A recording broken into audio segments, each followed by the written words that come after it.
Olá. Olá.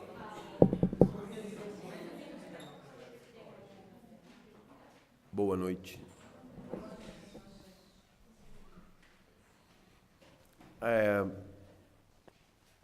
Estamos então... Tá certo isso?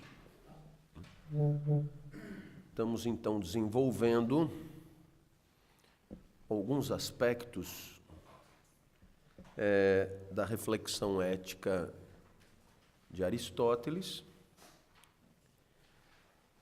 E vamos procurar hoje propor algum tipo de atualização do seu pensamento.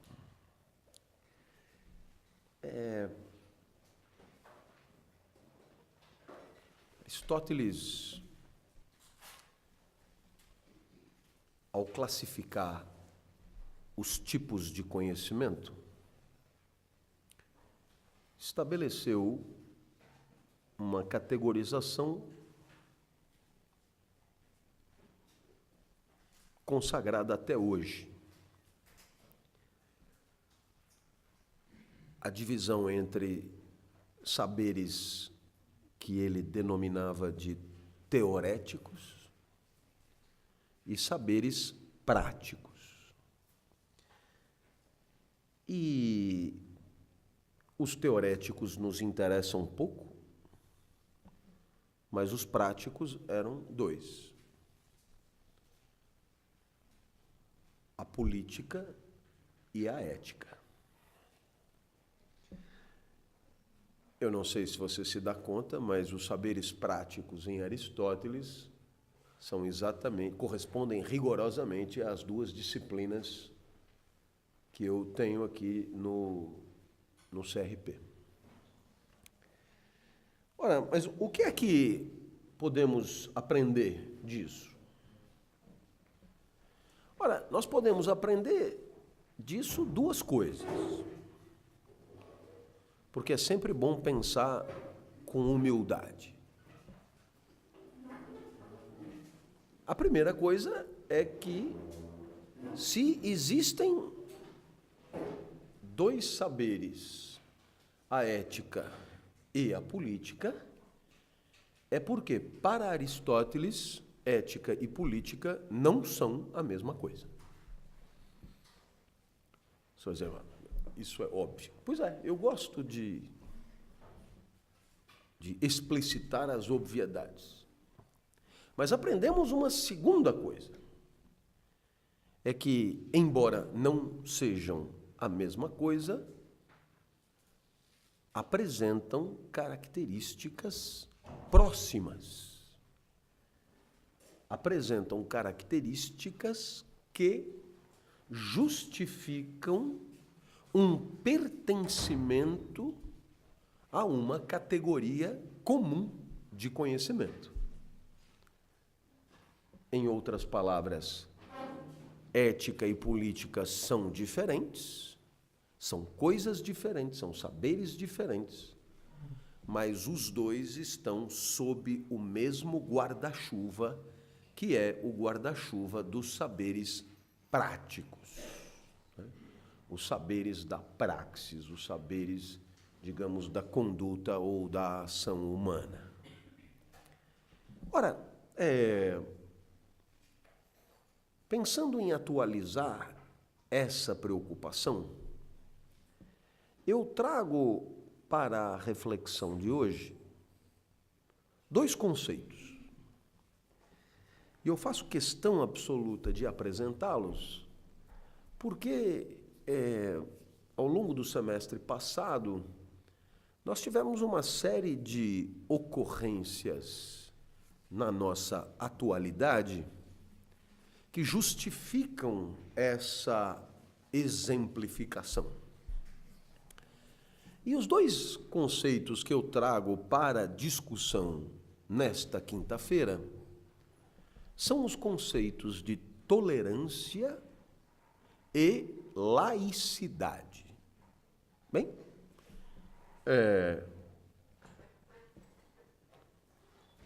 qual é o mérito da escolha destes dois conceitos? é justamente perceber o que Aristóteles entendia como relação entre ética e política, esta semelhança, essa proximidade que não se confunde com identidade. Tolerância e laicidade. Bom, eu vou desenvolver o meu tema em duas partes. E eu aprendi na minha pós-graduação, é uma lástima que ninguém tenha se preocupado em me ensinar isso antes, né? Que toda vez que você tem um tema, é conveniente quebrá-lo no meio, no sentido de tornar a exposição mais fácil. Você sabe que quem disse isso dessa maneira pela primeira vez, com preocupação metodológica, foi Descartes. Quando você tem um abacaxi grande, você divide em pequenos abacaxis, resolve cada um deles, e quando você tiver resolvido todos os abacaxis, você terá abacaxizinhos, né? Você terá resolvido o abacaxi grande. Ora, essa preocupação cartesiana, de certa maneira, você tem contato com ela na hora das aulas de redação para a FUVEST. Eu não sei se a FUVEST continua o que era, mas pelo menos o que era. Eu prestei FUVEST 1 milhão de vezes. E isso não quer dizer que eu tenha fracassado em todas antes de entrar, mas quer dizer que eu acabei prestando um monte de cursos aqui. Alguns eu fui até o final, como Direito e Filosofia, e outros eu parei rapidamente, como Letras e Pedagogia. Contando também as que eu prestei como treineiro, Sânscrito no primeiro colegial e Química no segundo colegial, isso já deu 7 vezes. Eu posso lhes garantir que fui aprovado nas 7. Mas o que eu aprendia na aula para redação? Que a redação tinha que ter 4 parágrafos. O primeiro parágrafo apresentava os outros 2, o segundo parágrafo era uma tese, o segundo parágrafo era meio que o contrário daquilo, ou complementar aquilo, e depois a conclusão. Continua assim? Se fizer desse jeito, rola, tá certo? Rola. Então, é uma pena que você tenha desaprendido completamente isso, porque quando você faz prova escrita, é normal que tenha desaprendido aqui, porque isso é um espaço de desaprendizagem muito eficaz, onde você não faz prova, não faz porra nenhuma, então, quando chega no terceiro ano... Então, o que é que você tem me entregue como prova escrita? Um vômito, né? O que vem na tua mente, você põe ali, não é? Quer dizer, quem daqui teve a preocupação de fazer um plano na hora de responder as perguntas que eu fiz? Ninguém. O que prova que a ECA continua firme, né? O que foi que eu aprendi mais? E aqui vai a dica. Quando você for se preocupar de novo a fazer plano, quando a vida inteligente surgir outra vez, e você estiver diante de um tema que tem 2 palavras unidas por uma preposição desse tipo, tolerância e laicidade, existe um plano, um único plano proibido. Qual é? Quem acertar ganha um abraço. Qual é o único plano proibido? Isso eu sei, porque quando eu cheguei para fazer o doutorado em Direito Público na Universidade de Paris II, o cara me botou para fazer era um curso para fazer plano. Toda semana chega, ele dá um tema e você faz o plano, entrega o plano, não precisa desenvolver, é só o plano. Primeira parte, segunda parte. 1A, 1B, 2A, 2B. No fundo era isso, né? 1 e 2, depois A e B, A e B. E tinha que estar certo o plano. Quer dizer, 1 mais 2 igual ao tema, A mais B igual a 1 e A mais B igual a 2. Né? Então, o tema era presidencialismo e parlamentarismo. O que fez o idiota que vos fala? O que ele fez? Diz? Primeira parte. Claro! Isso, eu sei que eu tenho amigos, né? E a segunda parte, parlamentarismo. Nota sobre 20. É mais humilhante tirar 0 sobre 20 do que 0 sobre 10. Não é? Porque a nota lá é sobre 20. E aí você diz, como 0? Porque lá eles não têm nenhum problema em dar 0. Certo? Eu sei que aqui tem na universidade, felizmente, escolas onde isso também é assim. 0. E você fala 0, o cara fala, claro, o senhor não tratou do tema. Mas como não tratou do tema? Se é presidencialismo e parlamentarismo, a primeira parte presidencialismo, a segunda parte parlamentarismo, eu não parei de tratar do tema. Ele olhou para mim com pena, e disse, não, o senhor não tratou do tema em momento algum. Por quê? Porque quando eu dou o tema presidencialismo e parlamentarismo, o E na matemática quer dizer intersecção. Então, o que eu quero saber é o que há no meio das duas... Está vendo aqui a intersecção? Ora, o que o senhor fez? O senhor falou de um, depois falou do outro. Agora, a intersecção ficou de fora. E se você faz uma conclusão mostrando o que um tem a ver com o outro, aí então ainda é mais irritante, porque você só tratou do tema na conclusão, provavelmente. Não sei se você entendeu. Portanto, o plano jamais pode ser. Então, se você tem tolerância e laicidade, a primeira parte tem que ter os dois, e a segunda parte tem que ter os dois também. É gozado como eu percebo que alguns dão risada. Existe uma certa resistência à inteligência, né? Um certo apreço por permanecer onde estamos. Mas eu falo para os outros, né? Aprenda, porque isso teria exigido lógica, né? E a lógica mais elementar, E é intersecção. Se E é intersecção, toda prova, todo o texto tem que falar da intersecção. Então, é claro, na parte 1, eu tenho que fazer. Então, qual é um plano possível para isso? Semelhanças e diferenças. Pronto, agora você tem um plano bacana, porque quando você diz semelhanças e diferenças, tem o tema inteiro na primeira parte, tem o tema inteiro na segunda parte. Mas eu não vou falar de semelhanças e diferenças. Eu vou tratar tolerância e laicidade através do seguinte plano. A primeira parte, eu vou falar de especificidades e definições. E a segunda parte, eu vou tratar de limites. Eis aí o plano que eu escolhi, né? Muito bem. Isso tudo foi apenas uma alerta metodológica. O que é tolerância e o que é laicidade? Eu não preciso te dizer que quando nós estamos falando de laicidade, isso tem a ver com laico, né? Isso tem a ver, portanto, com, digamos, uma certa postura diante de questões metafísicas e religiosas. Muito bem. Ora, o que é tolerância? A tolerância é uma virtude moral. Portanto, quem fala em tolerância está no coração da ética.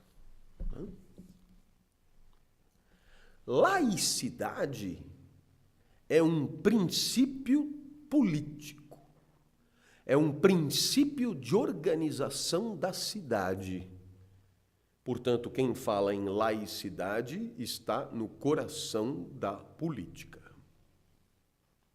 Ora, qual é a graça de tratar desses dois assuntos? Por que aproximá-los aqui? Porque, na verdade, embora não sendo a mesma coisa, apresentam pontos de tangência óbvios sobre os quais passamos a falar. Então, repetindo, tolerância é uma virtude moral e laicidade é um princípio político. Eles têm a ver entre eles, mas não são a mesma coisa. Por isso, eles ajudam a entender essa classificação aristotélica de saberes teoréticos e saberes práticos. Quando se fala de tolerância, nós estamos diante de um saber prático. Quando se fala de laicidade, nós estamos diante de um saber prático. Só que um é uma questão ética, o outro é uma questão política. Muito bem? Comecemos, então, pela tolerância. Qual é a primeira observação que cabe fazer? Como toda virtude moral, a tolerância tem como referência o indivíduo. Né? Como toda virtude moral, a tolerância é individual. Se você preferir, é uma espécie de critério de conduta que diz respeito a cada um.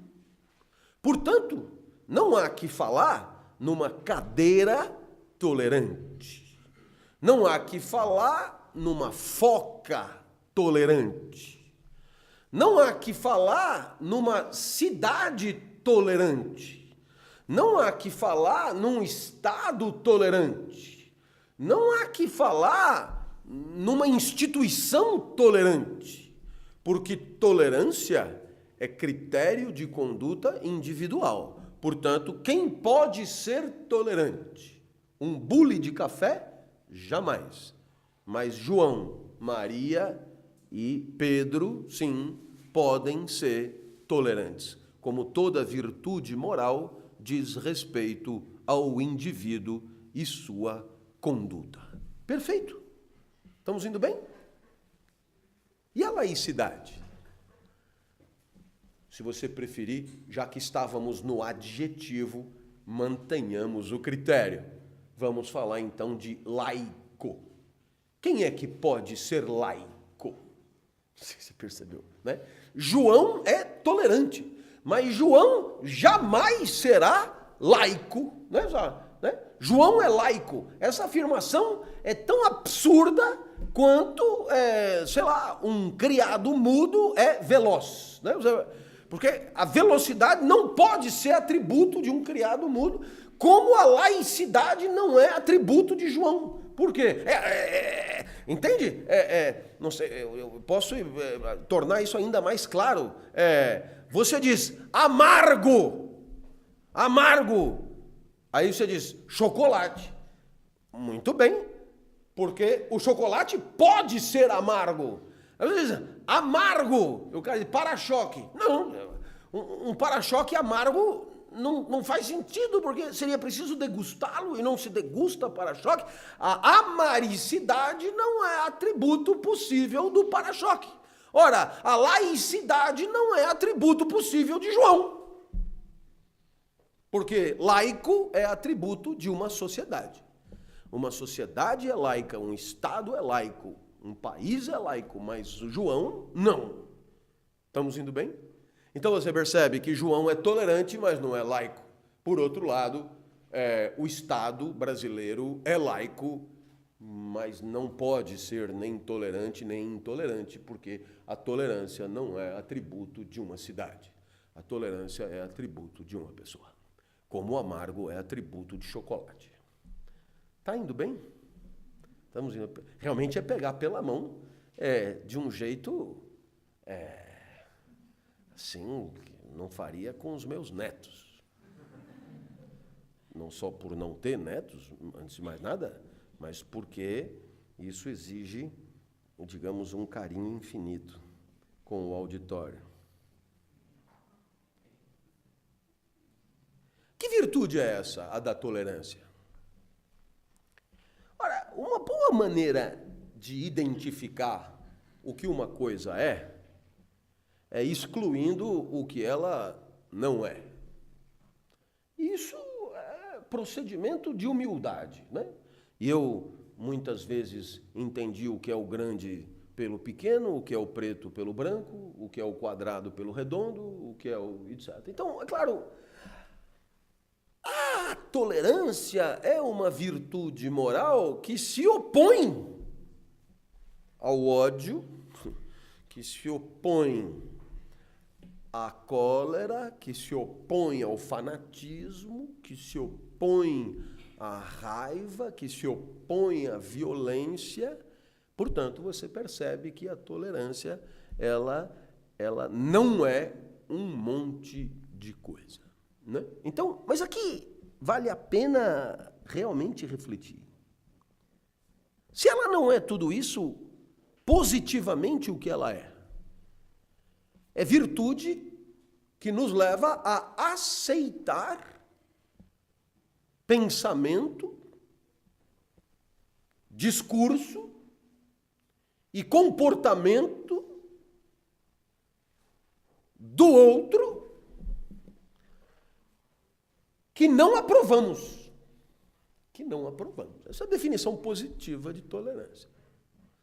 Aceitar comportamento, pensamento, discurso, isso é uma maneira de botar os três, poderíamos resumi-los por manifestação do outro, aceitar a sua existência, não é? Mas opiniões, comportamentos e pensamentos com os quais não concordamos, comportamentos que não aprovamos. Ora, essa definição tem uma série de pressupostos. E é bacana porque isso aqui é uma ocasião de mostrar um pouco de método, como é que você vai puxando o fio da carretilha.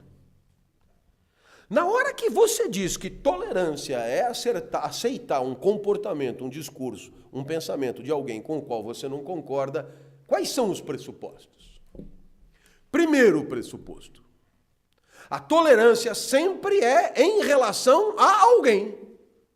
Portanto, é preciso que haja um outro. Não há tolerância no isolamento. Tá certo? Tá certo? Em outras palavras, alguém poderia dizer: eu sou tolerante comigo mesmo. Poeticamente é aceitável, filosoficamente é demencial. A tolerância é em relação ao outro. Portanto, é preciso que haja algum outro na parada. É preciso que haja algum outro, porque sem o outro não é possível ser tolerante. Então você percebe que a tolerância é uma virtude moral que você exerce na relação, na vida com o outro. E na vida com o outro, a gente costuma chamar de convivência. Tá certo? Vamos imaginar que algum de vocês ache que masturbar-se eu vou até melhorar a frase, que se masturbar, porque o que atrai o se, né?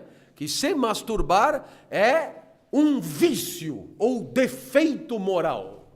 Mas eu não sei se você percebeu, assim, por exemplo, na Bíblia consta assim. Ora, eu não sei se você percebeu, qual seria então a virtude?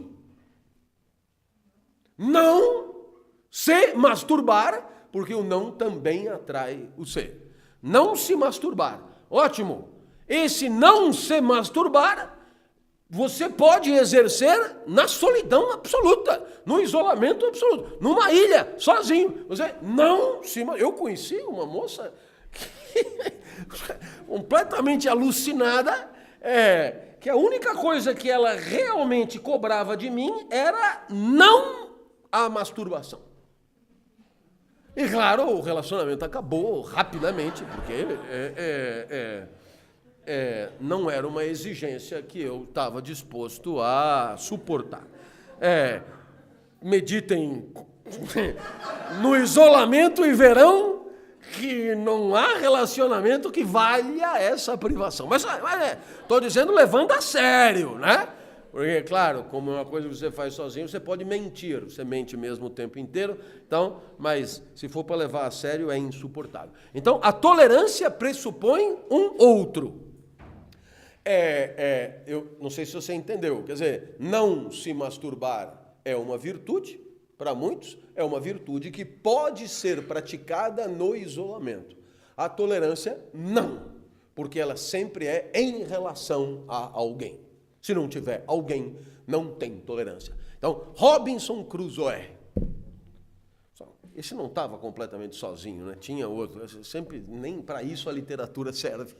Né? Mas, sei lá, alguém rigorosamente sozinho. Tom Hanks. Tom Hanks pode ser? Tom Hanks não pode ser tolerante. Porque não há em relação a quem ser tolerante. Ficou claro? Muito bem. Qual é, então, o segundo pressuposto? O segundo pressuposto é que este alguém manifeste pensamento, discurso e comportamento. Em outras palavras, é preciso que este alguém, ele encarne uma mensagem. Certo? Eu queria te dizer que, nesse sentido, nós estamos também no coração de reflexões sobre comunicação.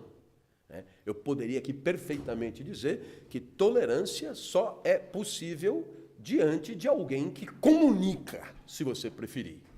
Diante de alguém que comunica. Né? Então, teoricamente, alguém que não pensa, não diz nada e não faz nada, não há como ser nem tolerante, nem intolerante. Mas alguém que não diz, não pensa e não faz nada é um abajur, provavelmente. Né? E não há nem tolerância, nem intolerância em relação a um abajur.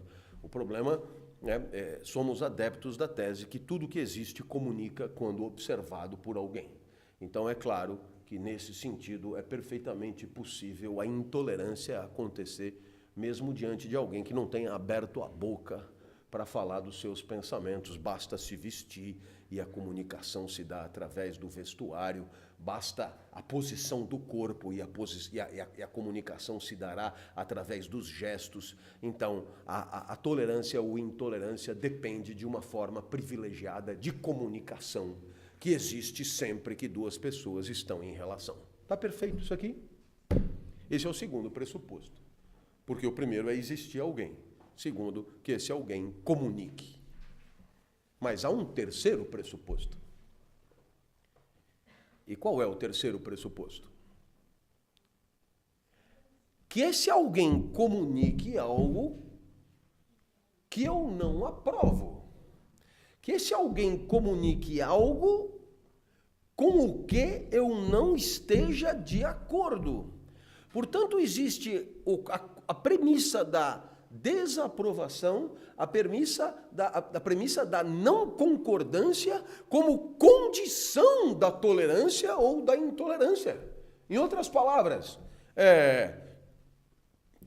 Papa Francisco, e você é um católico de carteirinha.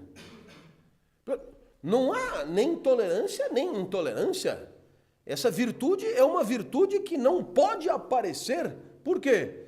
Porque a virtude da tolerância ou da intolerância só aparecem na discordância. E, claro, como você é católico de carteirinha, por definição tem que concordar com o que diz o Papa. Então, é claro, não há aí o pressuposto fundamental da tolerância ou da intolerância, que é justamente a discordância e a desaprovação. Está perfeito? Né? Se você é um comunista feroz, não é? Não há por que ser tolerante ou intolerante com o que sugere o camarada Stalin ou o camarada Lenin e assim por diante. Não há tolerância e intolerância na concordância. Portanto, a tolerância pressupõe discordância, pressupõe desaprovação. Muito bem. É muito bacana porque estamos construindo um cenário, né? Então, resumindo, não há tolerância enquanto virtude moral na ausência do outro, portanto, no isolamento. 2, na presença de quem não manifesta, ou seja, na incomunicação. E 3, não há tolerância enquanto virtude moral na concordância. Né? Então temos aí 3 pressupostos que decorrem imediatamente da nossa definição. E qual era mesmo a nossa definição? Tolerância é virtude que nos leva a aceitar comportamentos e opiniões que não aprovamos. Muito bem.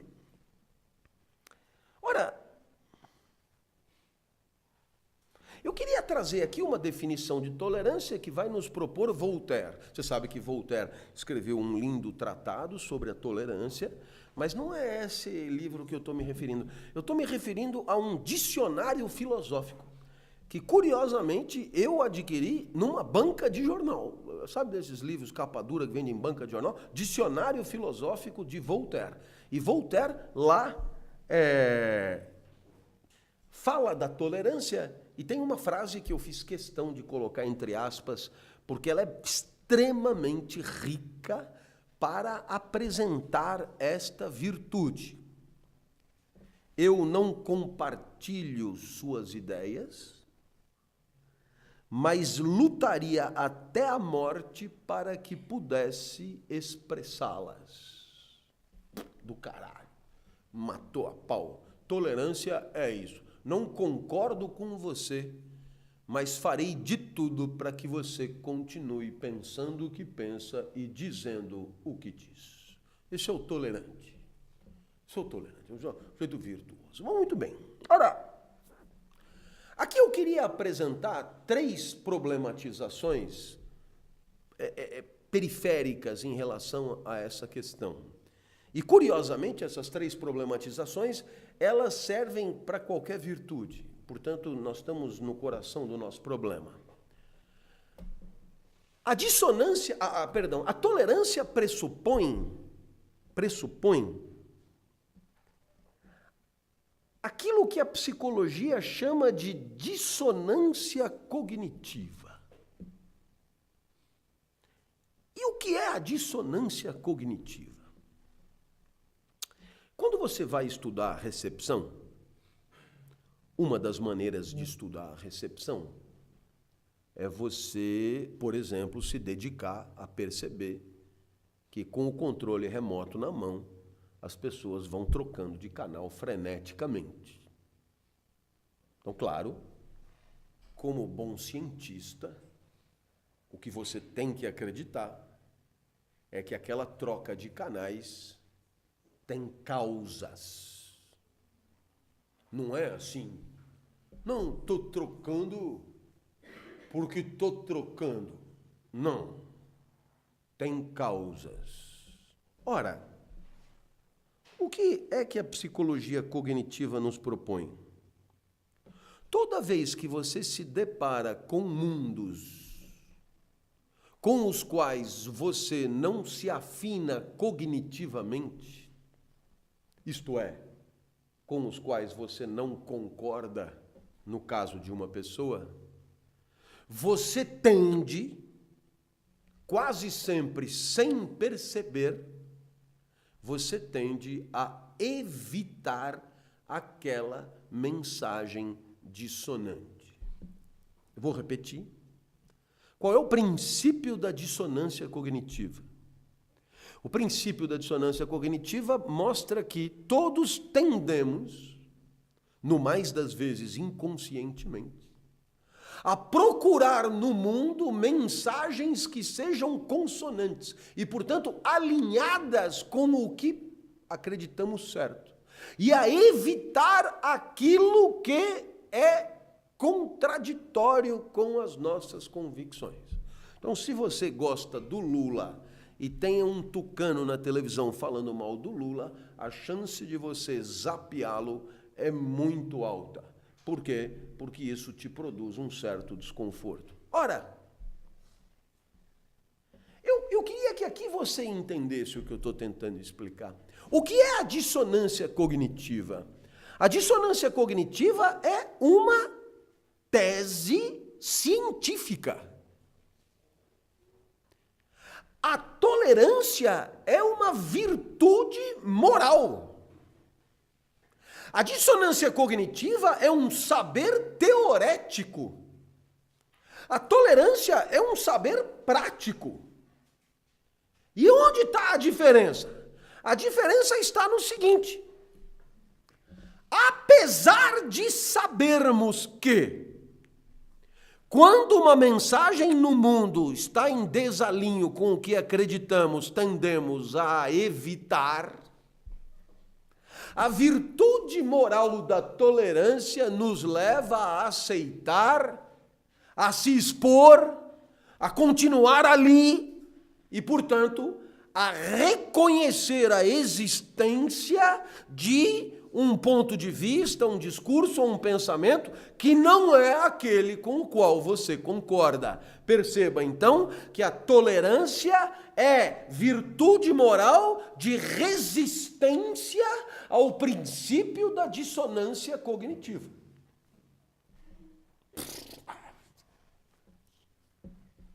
Quem foi que disse isso? Eu estou dizendo isso. Eu estou dizendo. Estou mostrando a atualização do... É claro que Aristóteles nunca falou de zapear e nem de estudos de recepção televisiva. Mas isso é uma maneira de você atualizar. Então, existe um saber teorético, dissonância cognitiva. Como é que é descoberto isso? A moda da psicologia. Põe 1000 pessoas diante de uma televisão e vê como é que elas zapeiam e tenta entender. Muito bem. Então, isso é uma teoria. Ótimo. Agora, ainda assim, continuamos livres. E o que é a tolerância? A tolerância é uma resistência, né, ao desconforto da dissonância. A essa tendência que temos de virar as costas para tudo aquilo que nos desagrada. Muito bem. Então, essa é a primeira proposta. A segunda reflexão, que me parece fundamental, é que, e eu na verdade estou dizendo um pouco a mesma coisa, mas com outro jargão e com outras palavras, para mostrar que os conhecimentos às vezes convergem. Eu gostaria de lembrar aqui dos afetos de alegria e de tristeza de Spinoza, sobre os quais falamos no semestre passado, até porque nem todos estavam aqui no semestre passado. E você se lembrará do que é a alegria. Alegria é o que é? Alegria é a passagem para um estado mais potente do próprio ser. Ora, quando é que acontece a alegria? Quando você encontra o mundo e o mundo cai bem. Ele é alegrador, ele é potencializador. Aprendemos também que a tristeza é o contrário, quando você perde potência diante de mundos que caem mal, mundos entristecedores. Ótimo. O que mais a gente aprendeu com Spinoza? A gente aprendeu o conceito spinozano de amor. E o que é amor? O amor é a alegria acompanhada da ideia da sua causa. Em outras palavras, você me alegra e eu sei que é você que me alegra. Portanto, eu só posso ser afetado de amor por você, porque você é causa da minha alegria e eu sei disso. E é claro que aí a gente teve que aprender o que é o ódio. E o ódio é o simétrico oposto. Você me entristece e eu sei disso. Portanto, eu só posso te odiar. Eu dei vários exemplos do staff burocrático local, pessoas com grande capacidade de entristecer e, portanto, que são dignas de todo o meu ódio. Ódio de Spinoza, lógico. Ora, o que tudo isso tem a ver com a tolerância? A tolerância é virtude moral, comportamento definido pela razão. E a tolerância é virtude moral que pressupõe uma tristeza. A tolerância é uma virtude moral na tristeza. Em outras palavras, o desacordo, que a psicologia cognitiva chama de dissonância, a teoria das paixões chama de tristeza, apequenamento de potência, e, portanto, você tem o quê? Você tem uma situação de resistência a um mundo entristecedor. E como você sabe que é aquele mundo que te entristece, poderíamos dizer que a tolerância é uma resistência ao ódio. Aliás, a maneira como nós definimos na primeira linha dessa aula. Eu disse, né? O que a tolerância não é. A tolerância é a virtude moral que exclui, e aí eu disse, a violência, o fanatismo, o ódio, etc. Agora nós terminamos a demonstração. Você diz coisa que eu não concordo. Você é causa da minha tristeza. Eu sei disso. Portanto, eu te odeio. Apesar disso, reconheço o seu ponto de vista. A tolerância é uma resistência ao ódio que eu sinto por você. Virtude moral que resiste ao ódio. A tolerância. Ficou claro isso? Está perfeito. Ora, última observação periférica. Professor, eu não sei o que o senhor chama de central e periférica. Eu também não, é só para ficar bonito, dar a impressão que tem uma certa coerência. Né? Embora a tolerância seja uma resistência ao ódio, ela não se confunde com ele. Né? Isso é muito importante. E é exatamente isso que nos permite retomar aquilo que algum dia talvez já tenhamos dito. Uma coisa é o amor e o ódio. Isso é o que você sente. A outra coisa é a moral. A moral é o que você decide sobre a tua vida usando a cabeça. Então você pode agir por amor.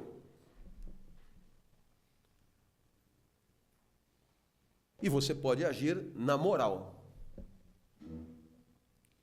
Ora, qual é a proposta? A proposta é que as virtudes morais são a imitação do comportamento de quem ama.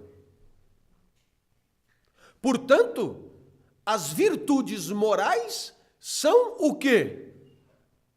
Uma exclusão deliberada racionalmente do comportamento de quem odeia.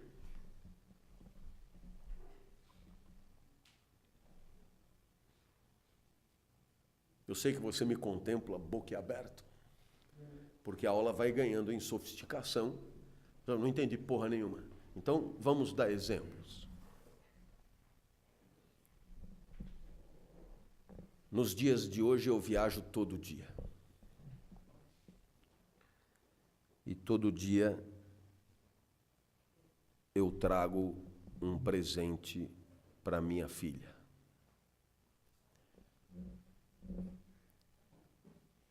Então, isso desperta ciúme. Até da mãe. E a mãe diz, como você é generoso com a Natália. E eu sou obrigado a esclarecer, não há generosidade nenhuma. O que há é amor. Quem ama, dá. Quem não ama, pode dar também. E quando você dá sem amar, você é generoso.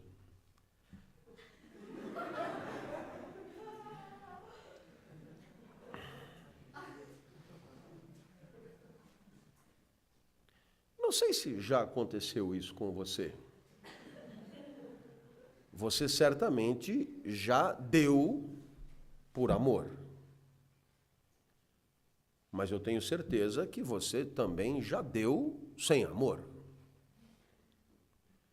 Deu porque decidiu dar. Deu porque pensou. Deu na moral. E quando você dá na moral, você é generoso. Quando você dá no amor, você é amoroso. Os dois dão. Só que um dá porque sente dar. O outro dá porque pensa dar. Eu jamais dou para a Natália porque um pai deve dar para... Nunca precisei pensar no decálogo do bom pai. Porque eu sinto de dar. É possível que para outras pessoas eu não sinta de dar. E dê. Mas aí é na moral. Entendeu o exemplo? Então você percebeu que a generosidade é uma imitação pensada do comportamento daquele que, porque ama, faz sem pensar. Tá perfeito? Muito bem.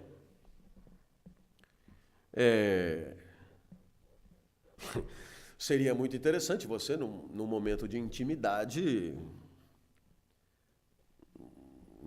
máxima, você pergunta para a pessoa, você me ama? E a pessoa diz, não. Isto é um gesto pensado na mais estrita filosofia moral, é um gesto de generosidade. Não há aqui nenhum amor. Estou convencido de que dar é melhor do que não dar, mas é por uma questão moral. Amor não há nenhum.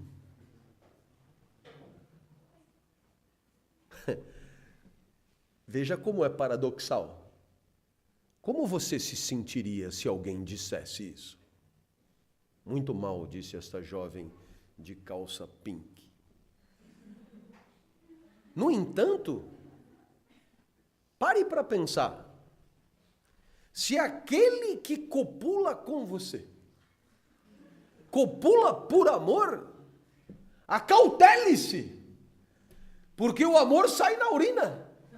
E se ele copula por amor, deixará de copular quando o amor acabar. E quando é que o amor acaba? Nos dias de hoje, quando a primeira mais interessante passar pela frente.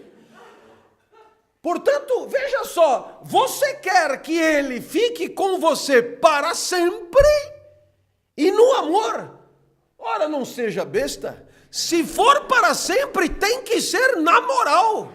No amor, não, o amor acaba com a célula, o amor é vida, o amor é energia, ele acaba. Se estão trepando com você por amor, vá arrumando um plano B.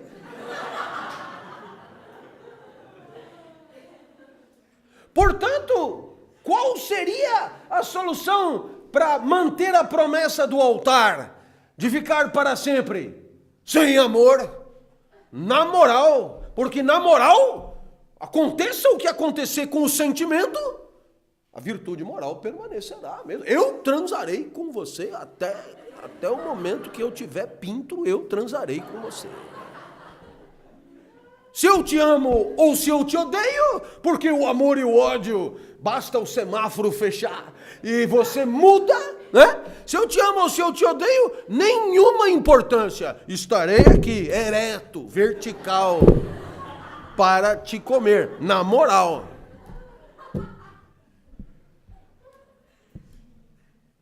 Esse é o grande paradoxo. Você quer amor e para sempre. Para sempre, só moral. Amor é escapar disso. Se quer que ame, ótimo, mas aceite. 2, 3 meses. O resto é tudo... Quando eu digo assim, curiosamente, eu devia estar fazendo assim. É tudo na moral.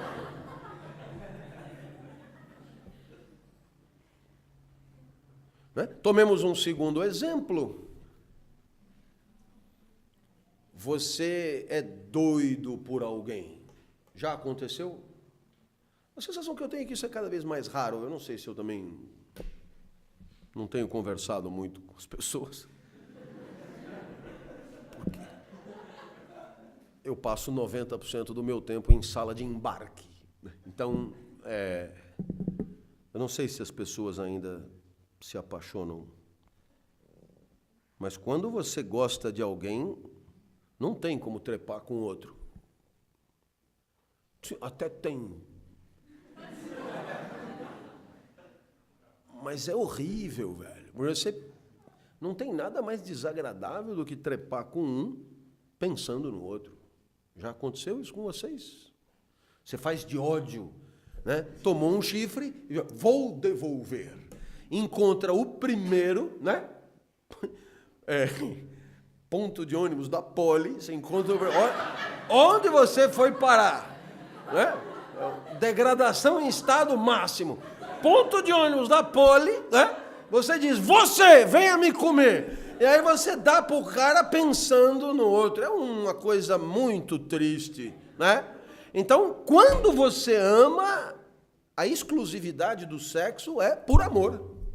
É por amor.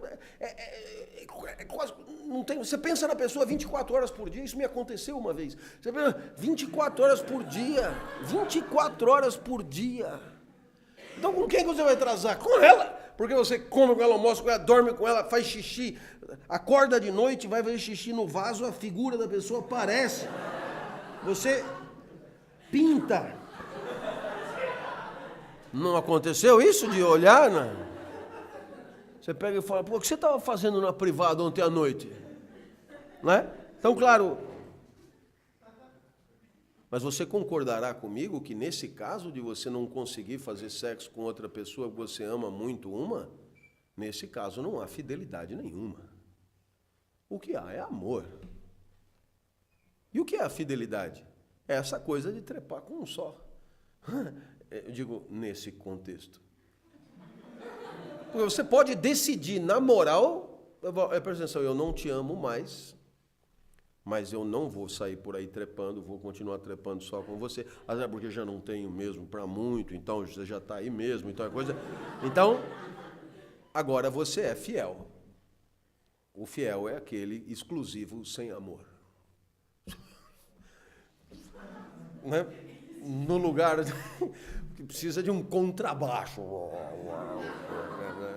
Muito próximo da morte, o fiel, né, Zé? O camarada exclusivo sem amor, a inexigibilidade de conduta adversa. É o caso de um despachante, por exemplo. O despachante, ele trabalha numa baia fechada, assim, onde ele só vê o outro despachante. Esse sujeito é fiel, por quê? Mas não tem, nem que ele quisesse, né? Não tem como. Pois então chegamos no terceiro exemplo, que é o que nos interessa. Você ama desesperadamente alguém, ama de tudo que é jeito, a moda de Platão, a moda de Aristóteles, a moda de tudo que é jeito, ama porque deseja, ama porque alegra, ama porque se preocupa, ama porque... faz um coquetel de amor. E é claro que quando você ama desse jeito, você topa qualquer parada.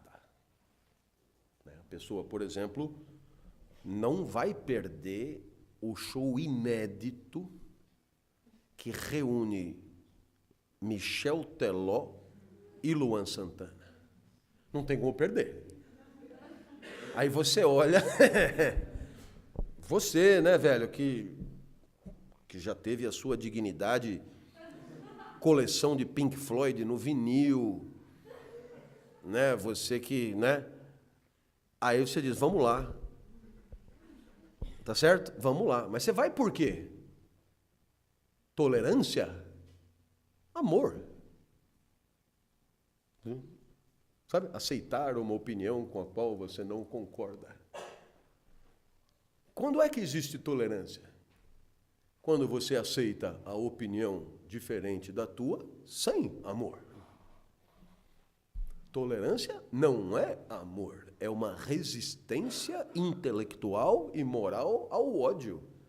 Mas não é amor, porque amor é uma coisa, tolerância é outra. Acaba dando no mesmo? Muitas vezes sim, porque quem ama, digamos, aceita de muito bom grado tudo com o que não concorda. E quem é tolerante? Também, só que sem amar. Eu não sei se você já viveu relacionamentos afetivos mais longos, mas a passagem do amor para a tolerância é uma passagem durida, né? Porque enquanto você está apaixonado, você encara qualquer parada, tá tudo bem. De repente vai acontecendo um fenômeno interessante. À medida que o amor vai acabando, você começa a engolir mais difícil. Né? O que você quis dizer com isso? Então, a passagem para a tolerância é uma passagem dolorosa. Toda passagem do amor para a moral é uma passagem dolorosa. Porque quando você dá porque ama, nossa, dar é um espetáculo. Agora, dar sem amor, dar na moral é outro esquema. A passagem do amor para a tolerância é uma passagem dolorosa, por quê? Porque o amor compensa o desalinhamento. Você está completamente apaixonado, o cara pega a toalha molhada, joga na cama, você ri, você pega a toalha, se enxuga com a toalha molhada, o cara passa a toalha no saco, você passa não sei aonde, é tudo certo, é tudo caralho. À medida que o amor vai acabando, você fala, não faça mais isso, eu não gosto disso, eu não gosto disso. Então você percebe que o círculo vai girando ao contrário. E à medida que vai cada vez mais o tamanho do sapo aumenta, né? Porque você já não ama, e aí é foda. E o que é bacana, quase sempre quando o amor acaba para um, também vai diminuindo para o outro, aí o outro já força, então eu vou fazer mesmo agora. O outro antes dava uma diminuída, agora ele não diminui nada. Gases noturnos. Dificilmente você vai soltar um na cara da pessoa na primeira noite. Mas depois de 20 anos, você, né, não vou me segurar nem fudendo. Aí o outro fala, e aquilo é um processo incendiário, terrível. Então, a tolerância é sem amor, é na moral. E acredite, muitas vezes consideramos e chamamos de tolerante aquele que está em estado amoroso. A tolerância precisa que o estado amoroso acabe para ver se o sujeito é de fato tolerante. É você aceitar o teu ponto de vista, não concordar com ele, respeitar, sem ter por você nenhum afeto, nenhum interesse de ordem afetiva. Ficou claro tudo que eu expliquei? Não é show de bola, cara? Não é? Muito bem, eu continuo com os pressupostos da tolerância. Só agora que eu vi que eu pulei uma página.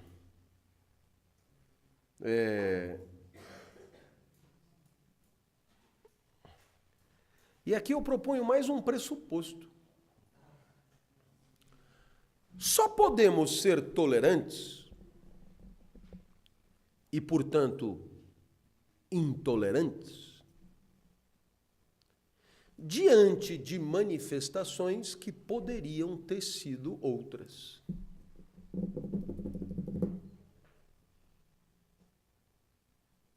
Aí você olha e diz, da onde o senhor tirou isso? Da onde eu não sei, mas foi num avião voltando. Mas é isso. Vou te dar um exemplo. Um terremoto. Você vira e fala, se tem uma coisa que eu não aceito, é um terremoto. É mesmo?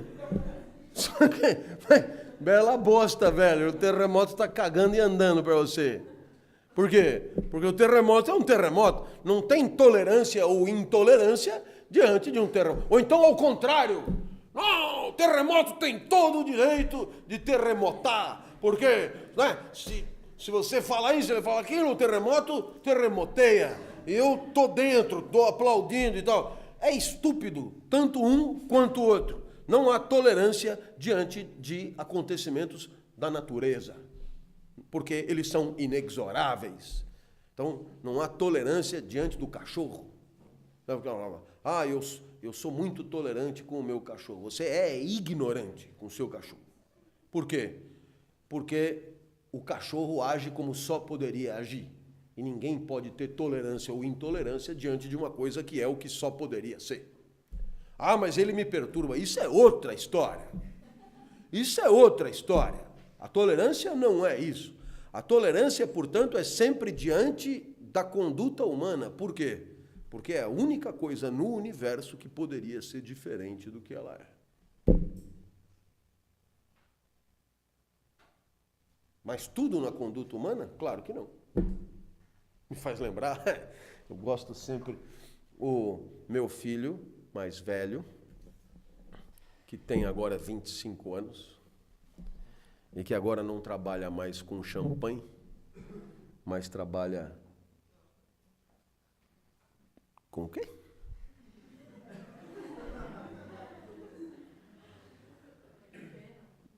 Trabalha com o quê? É? Você está bem, moça? Tudo bem? Né? Esse problema de dar aula na quinta-feira é esse. Então, trabalha no marketing da seleção brasileira. O meu filho morou na França e lá na França eles têm uma educação completamente diferente da nossa. A educação libertária é tipo exportação, né? Piaget, Freinet, o caralho, isso é para ser comprado pela elite do terceiro mundo. Lá é ortodoxo. E a mulher um dia me chamou, Madame Catrangy, e ela disse: Monsieur,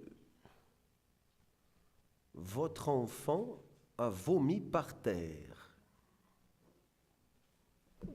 Seu filho vomitou no chão.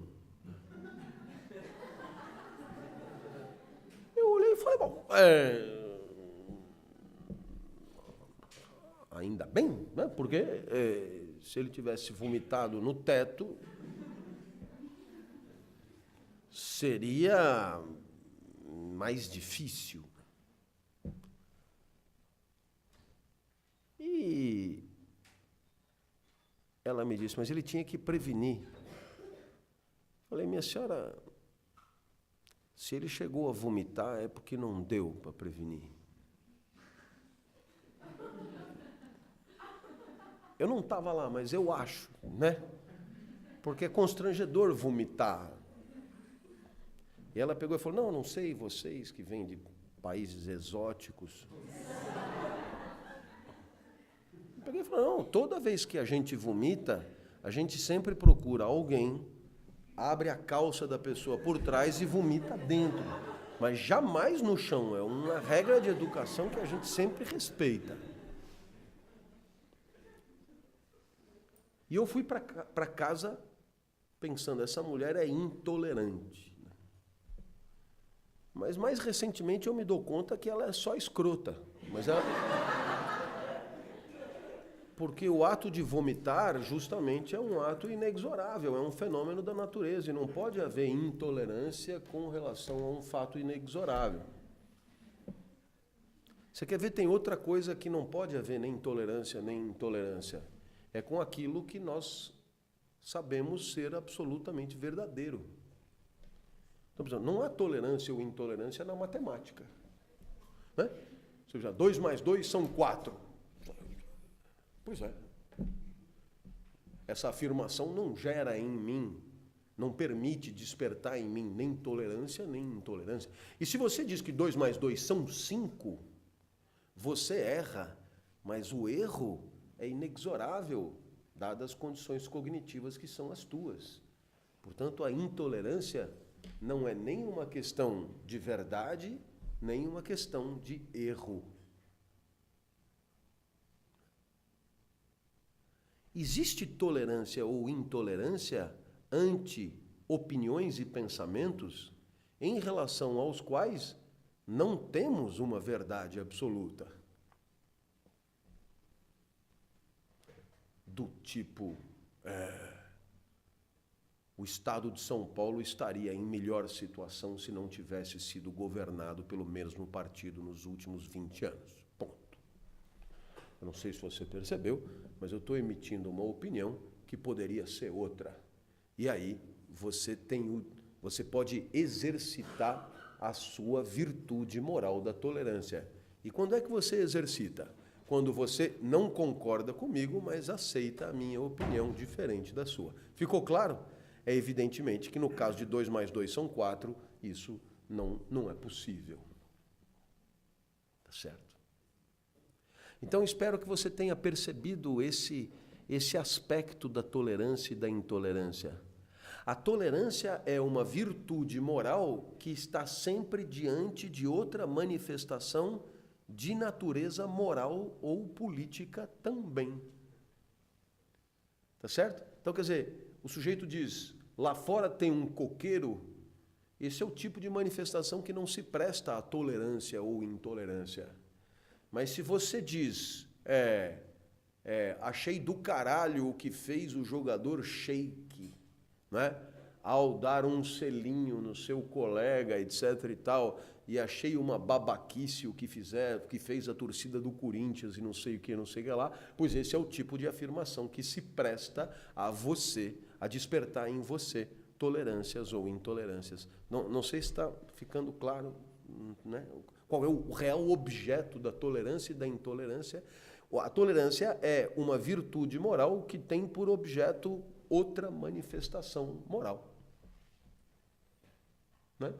As outras palavras, o objeto da tolerância não é uma manifestação de conhecimento fático. Né? O Brasil foi descoberto por Pedro Álvares Cabral. Ponto. Não há diante de uma afirmação como essa tolerância ou intolerância. Mas se eu disser um governo verdadeiramente socialista que promova de fato uma real distribuição de renda fará do Brasil um país melhor dentro de 20 ou 30 anos. Eis aí uma manifestação que pode despertar em você tolerância ou intolerância, porque você pode não concordar, mas pode eventualmente respeitar a minha posição, a sua existência ou não, propriamente. Eu não sei se você está me levando a compreender. E por que eu estou insistindo tanto com isso? Porque quando a gente abre o jornal, nos dias de hoje, a discussão sobre a tolerância e a intolerância é uma discussão que está praticamente em todas as páginas. É a Zimbaeva que fala, né? Aí você tem o Feliciano que fala, aí você tem... E você percebe que claramente, a questão da tolerância é uma questão que está implícita nas discussões, nos comentários, nos editoriais e assim por diante. Mais um pressuposto da tolerância. E que vale para qualquer virtude moral. A tolerância só é virtude moral quando podemos ser intolerantes.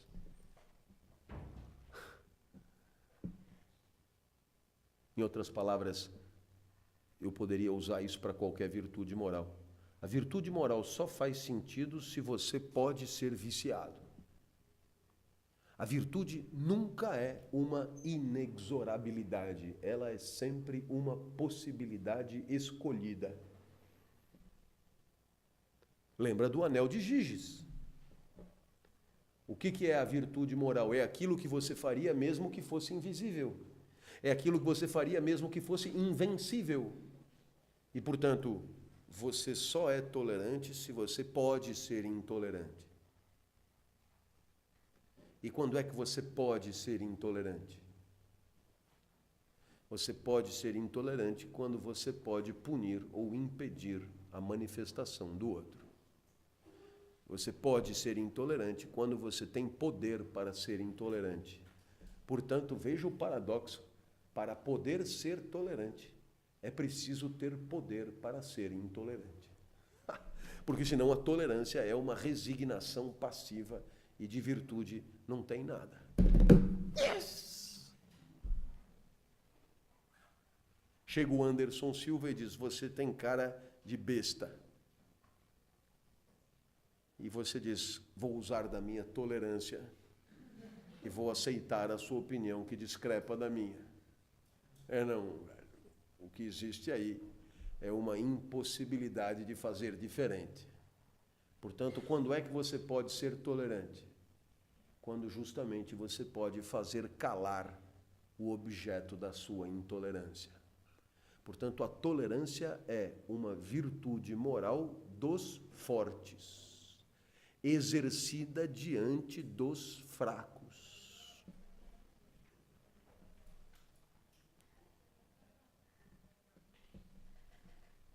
O filho diante do pai não pode exercer a tolerância ou a intolerância. Ele cala a boca no tapa. Já o pai pode ser tolerante. Por que pode ser tolerante? Porque pode ser intolerante. A tolerância sempre resulta de uma escolha que pressupõe a possibilidade da escolha contrária, como em qualquer virtude moral. Ficou claro? Não é show de bola isso? Você sabe por quê? Porque no final das contas, quando você discute liderança, chefia, exercício de poder na empresa, etc. e tal, ora, por que a tolerância é o tipo de discussão que só interessa o corpo gerencial e diretivo da empresa? Porque é preciso ter poder institucional para ser intolerante. E é claro, a raia miúda não tem como ser intolerante. Portanto, não há tolerância quando não pode haver a intolerância. O subordinado em relação ao chefe é resignado. Não há virtude. O chefe pode ser tolerante, porque pode ser escroto. Para ser legal é preciso poder ser escroto. Não é espetacular? Onde o senhor aprendeu tudo isso? Vindo do Rio para São Paulo agora há pouco. Olhando as nuvens.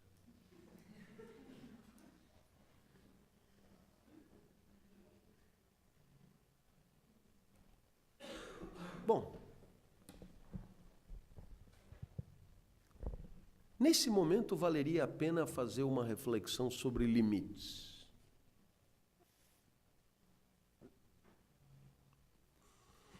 E eu, mais do que fazer uma reflexão sobre limites, eu vou sugerir uma reflexão sobre limites.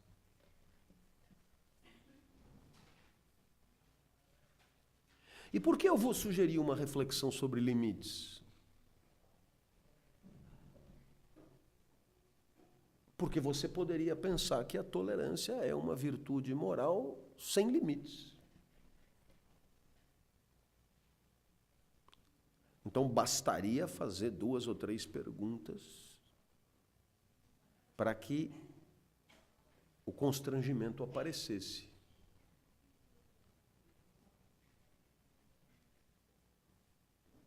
Imaginemos que alguém esteja impondo severa surra a uma velha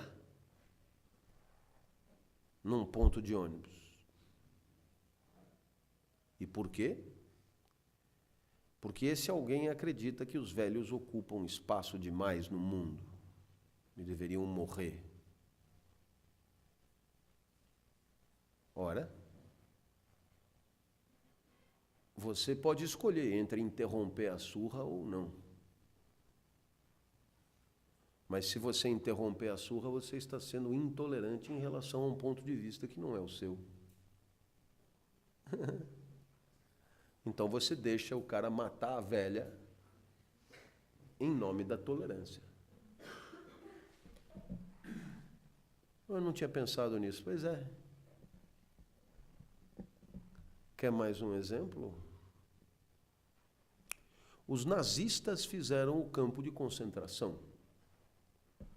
E lá eles mataram alguns milhões de pessoas. Pudesse você evitar, você não evitaria, em respeito a um ponto de vista que não é o seu. Eu, por mim, não mataria ninguém, mas como eu sou tolerante, então que matem. Afinal de contas, todo mundo tem o direito de manifestar seus pontos de vista, não é?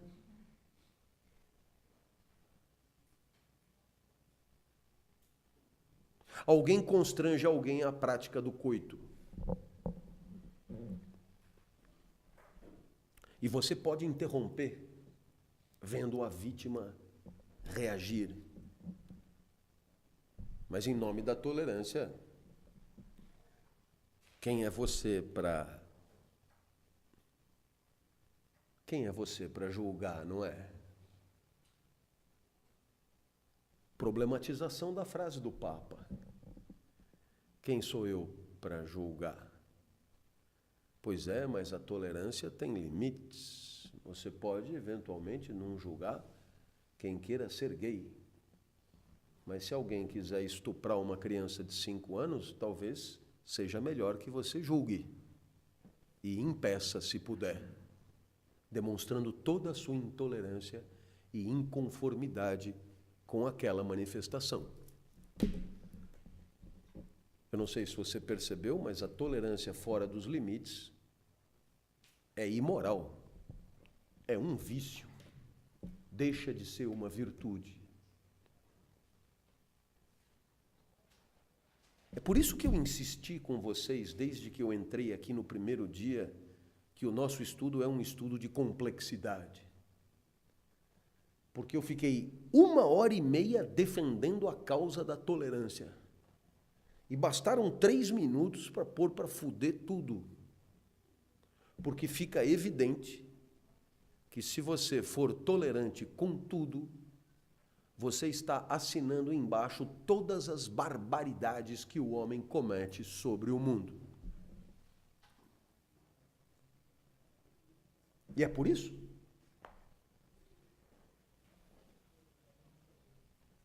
que eu proponho aqui um limite.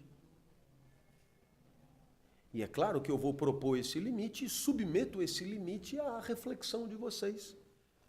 E vocês farão essa reflexão em casa. A tolerância só é virtude moral quando ela impõe a si mesmo um recuo, uma privação em favor de um outro qualquer. Vou repetir, porque eu não sei se você percebeu, em todos os exemplos que eu dei, o tolerante é aquele que deixava alguém fazer alguma coisa ruim com outro alguém. A tolerância só é virtude moral quando você se obriga a você mesmo a aceitar o comportamento de alguém e, portanto, é uma privação sua e que não vale para mais ninguém.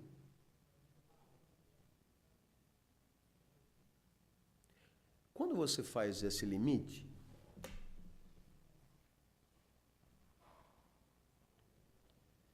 de certa maneira, você coloca a tolerância no seu devido lugar.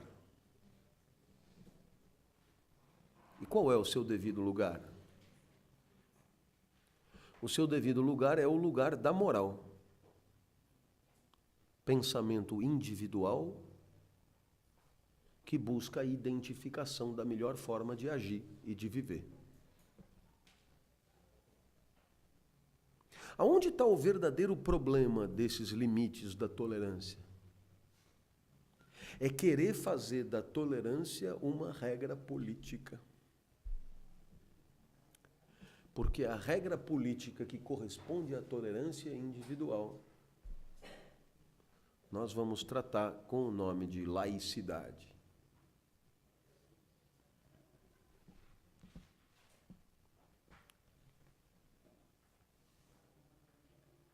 Ora,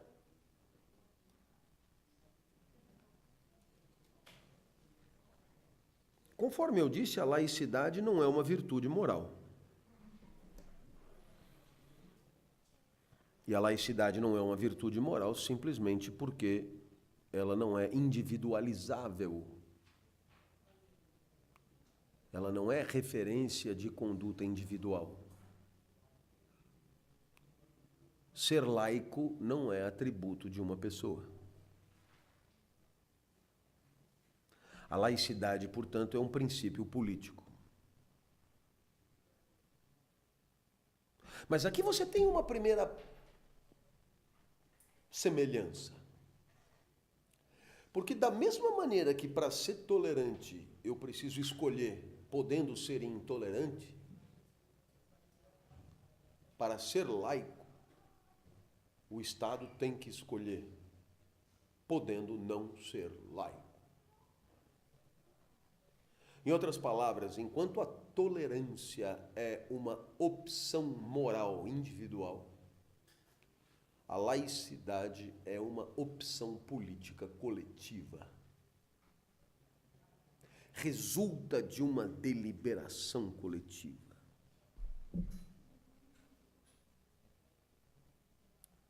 Alguém poderia imaginar que a laicidade significa ateísmo?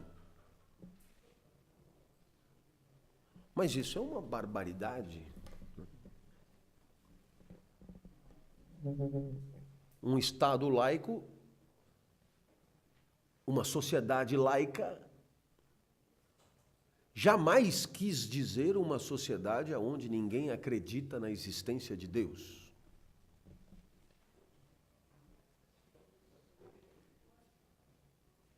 Um Estado laico ou uma sociedade laica também não quer dizer ausência de religião. Eu diria até que muito pelo contrário.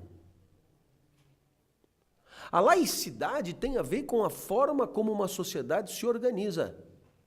E é claro, a organização particular de um Estado laico qual é? A de independência em relação às instituições religiosas. Isso não significa que elas não existam. Né?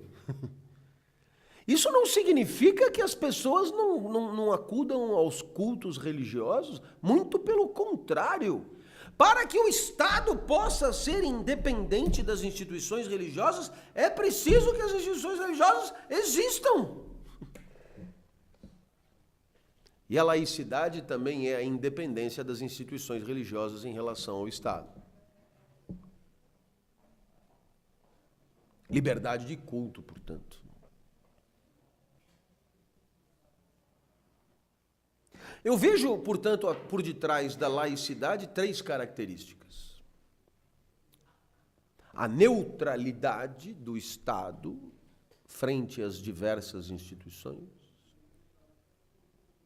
Em segundo lugar, a independência do Estado frente a essas instituições.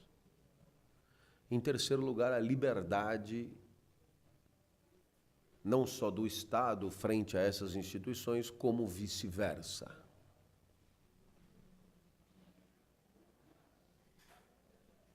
Neutralidade, independência e liberdade. 3 características da relação entre o Estado e as instituições religiosas. Agora, por que razão isso nos interessa?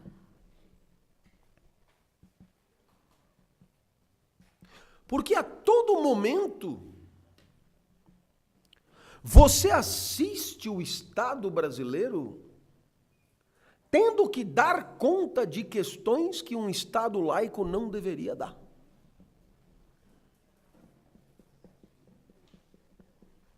E, naturalmente, quando você tem representantes mandatários das instituições religiosas ocupando postos de comando dentro do Estado, isso não facilita muito.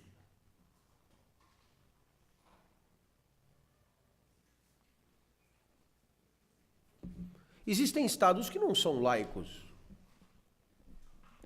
O Vaticano é um. Israel é outro. O Irã é outro.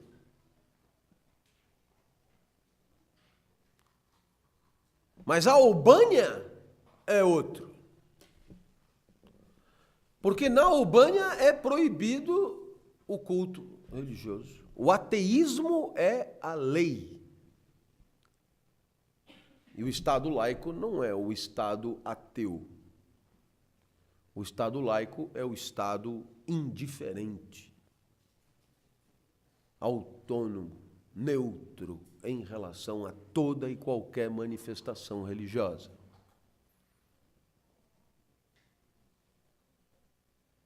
Ora, nesse momento você poderia perguntar, mas aonde está a tangência mais próxima entre a tolerância moral e a laicidade política? E é aqui que a gente presta homenagem a Aristóteles. Todo mundo entendeu que tolerância é coisa de João. E laicidade é coisa do Estado brasileiro. Todo mundo entendeu. E, portanto, são coisas diferentes. Mas tem a ver, naturalmente que tem a ver. Porque para você ter a tolerância moral, é preciso poder ser intolerante e vice-versa. E, portanto, é preciso de uma liberdade que um Estado não laico não costuma dar. É o que a gente já disse tantas vezes, a moral e o exercício da moral pressupõem uma liberdade que é o contrário da repressão. Por outro lado, a laicidade do Estado é por ela mesma garantidora do exercício possível da tolerância.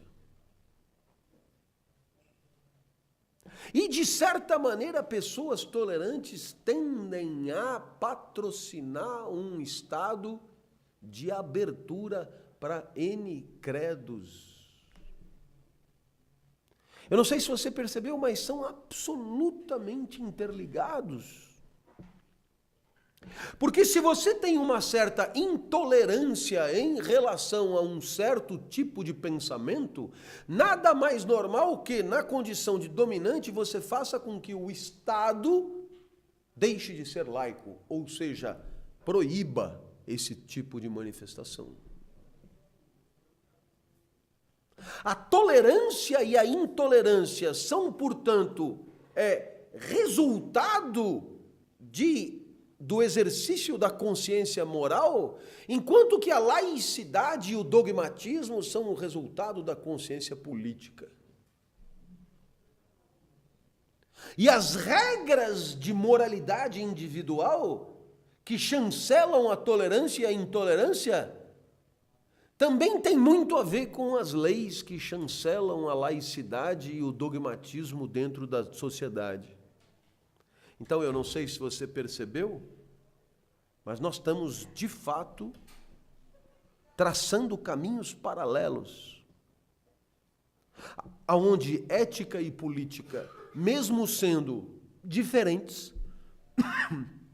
guardam entre si profunda imbricação. E é aí que fica fácil entender a pergunta: qual é a cidade boa? É aquela em que as pessoas possam exercer a sua moralidade da melhor maneira possível. E qual é a moral boa? Aquela que permite o surgimento de uma cidade a melhor possível. São a mesma coisa? Não são, mas obviamente estão imbricados e têm a ver. E para estar imbricados, é preciso que sejam diferentes. Porque quando são iguais, são a mesma coisa. Não há nem dois, só há um. Para estar imbricado, é preciso que haja A e B. E é isso que estamos tentando demonstrar nessa que é a aula de hoje. Ok? Muito bem.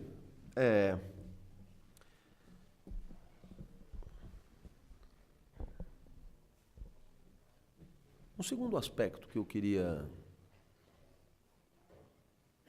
desenvolver rapidamente tem a ver com as críticas de Aristóteles ao dualismo de Platão.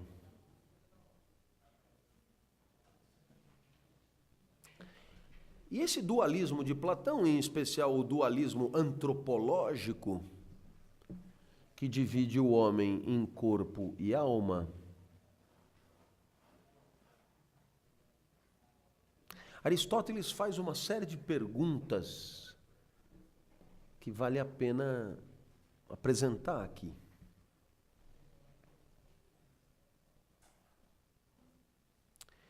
E a primeira dessas perguntas é: no caso do homem ser de fato constituído por duas partes, a pergunta é: o que é o homem efetivamente?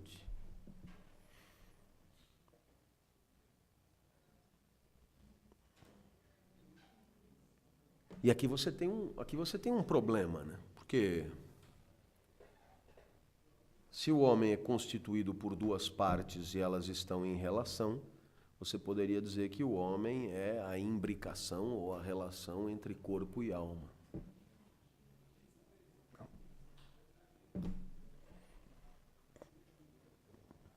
Mas essa relação é uma relação esquisita, por quê? Porque a alma dura e o corpo dura menos. A alma é eterna e o corpo é finito. Então, é claro que a pergunta primeira e mais óbvia é: como é que uma coisa material se relaciona com uma coisa imaterial? Porque se relacionar é bem isso. A transforma B, e B deixa de ser B, e B transforma A e deixa de ser A. Então, poderíamos tentar alguns exemplos. Eu penso, atividade da alma, em ir embora. Então, a minha alma comanda o meu corpo e eu saio andando. Então você tem um dualismo em que a alma age sobre o corpo.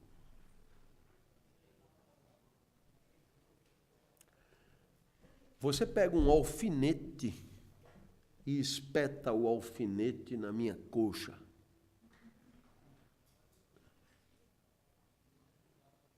Então eu estou cutucando o corpo e a alma sente dor. Então você tem aí uma espécie de relação de vai e vem, né? De mútua interação entre corpo e alma tão consagrada.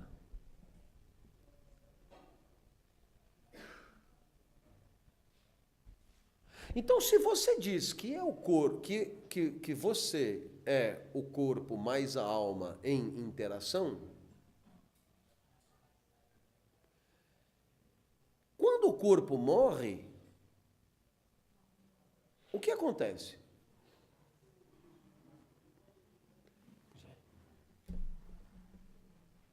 Se você é a interação de corpo mais alma e o corpo morre, o que acontece?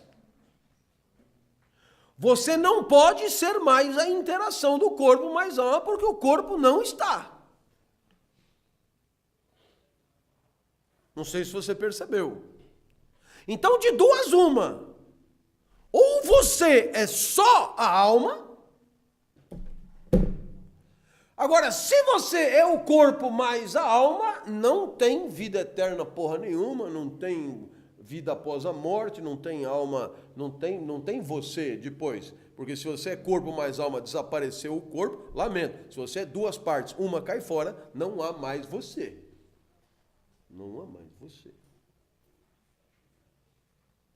Então você tem aí o tipo de problematização que passou batido, né? São críticas do pensamento aristotélico ao pensamento platônico. Mais do que isso,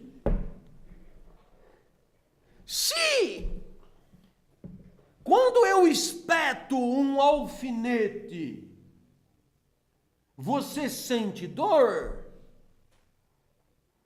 é sinal que o corpo afeta a alma. Ora, se o corpo afeta a alma, mudanças no corpo determinam afetações na alma. Então a pergunta é: se um simples alfinete já fode com a alma, o que dirá a morte do corpo? Então, a famosa pergunta é: quem me garante que a morte do corpo não determina por ela a morte da alma? Porque se um simples alfinete já faz a alma sofrer tanto, o que dirá a decomposição definitiva do corpo? Ora, do mesmo jeito que você não pode me garantir que tem vida eterna, também não pode me garantir que a alma não morra. E todas essas perguntas Aristóteles faz para quê? Para problematizar no sentido de que fiquemos com aquilo que é mais seguro. E o que é mais seguro? O que existe é o que está aí.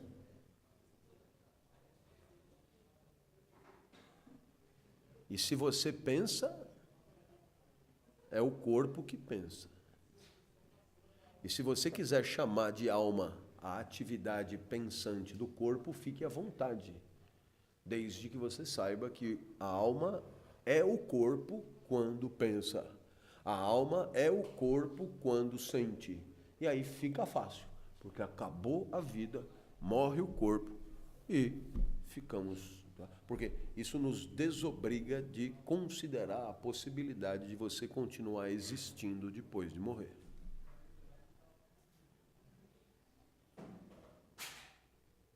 E se você perguntar para Aristóteles que graça tem a vida se ela acaba tão rápido, e Aristóteles diz, e aonde que você vê graça em outras coisas?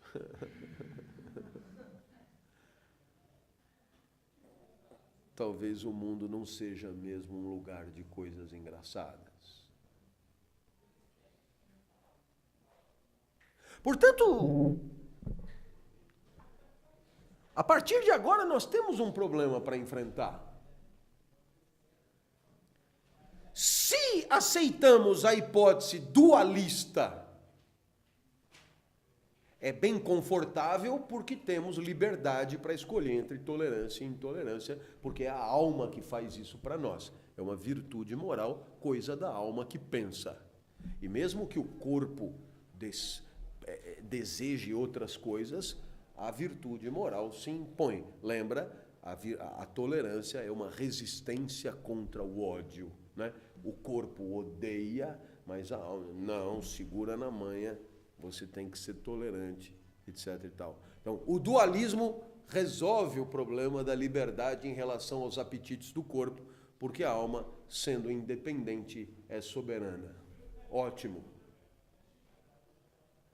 Só que quando você compra o dualismo, você compra um abacaxi enorme, porque você tem que engolir com batata, que tem uma alma imaterial, sabe-se lá onde ela fica, né? Que quando você nasce, gruda no você, sabe-se lá por obra de quem, e quando você morre, desgruda de você, e sabe-se lá para onde vai, e você tem um abacaxi fudido, porque toda essa história enfim, ela tem que ser engolida mesmo com batata, porque na hora da demonstração racional, ela é de difícil demonstração. Muito bem, então o dualismo é embaçado. Então fiquemos com o monismo. Só existe o corpo, mas aí, se só existe o corpo, o problema é outro. Porque se eu sou um só, eu não posso aceitar que dentro de mim, que sou um só, possa ter o corpo que deseja uma coisa e eu decida, o mesmo corpo decida o contrário. Vocês entenderam? O corpo pinto duro e o corpo deliberação moral é o mesmo. É completamente absurdo. Você está lá fazendo uma aula de hidroginástica, professora, com topografia inenarrável, e você quer agarrar a bunda da professora de hidroginástica. O corpo clama. Você sabe como o corpo clama? Eu não vou entrar em detalhes, mas algum dia você poderia se perguntar como é que o corpo clama. O corpo clama, ereto, vertical. E aí, o mesmo corpo decide nada de passar a mão na bunda da professora.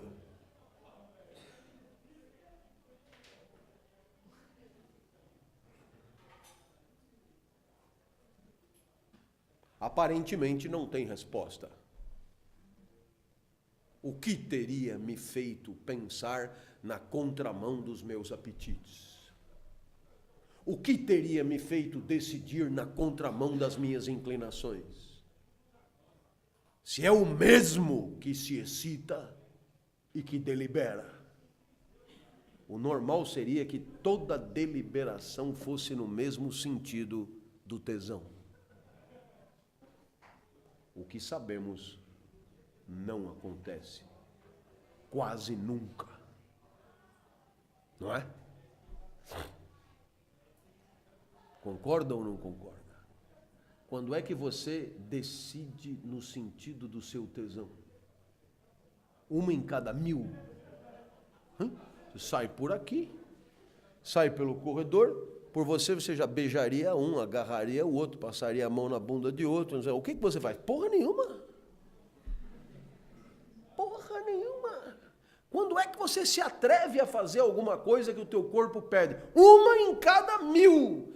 E olha, você vê qual é o risco, calcula, vai, vê se aprova, vê se coisa, vai, volta e tal, e aí toma uma, ajuda, química, pô, e o caralho, agora vai e tal, para você conseguir fazer alguma coisa fora disso, então você não faz. Então a pergunta é, o que catso acontece que o teu corpo, o mesmo corpo que tanto deseja, tanto empata a foda?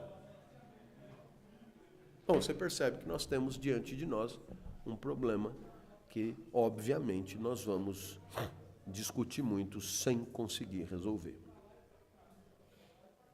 Porque, é claro, você hoje, no pensamento de hoje, você tem os dualistas, você tem os monistas, você tem... E todos, cada um defendendo o seu ponto de vista. Por quê? Porque, obviamente, não há uma verdade, porque não é possível demonstrar que a alma não exista. Como não é possível demonstrar que Deus não existe. Como é que eu vou demonstrar que Deus não existe? Precisaria fazer uma investigação por toda a imaterialidade do universo, passar em revista e dizer, não achei Deus nenhum. Pois é, mas não dá para fazer isso. Razão pela qual essa coisa de alma, de Deus e de tudo que é metafísico é uma coisa que fica no campo das ideias e por isso mesmo resiste até hoje na sua mais estrita complexidade. Beleza? Aprenderam o que é tolerância? Então, boa semana até quinta.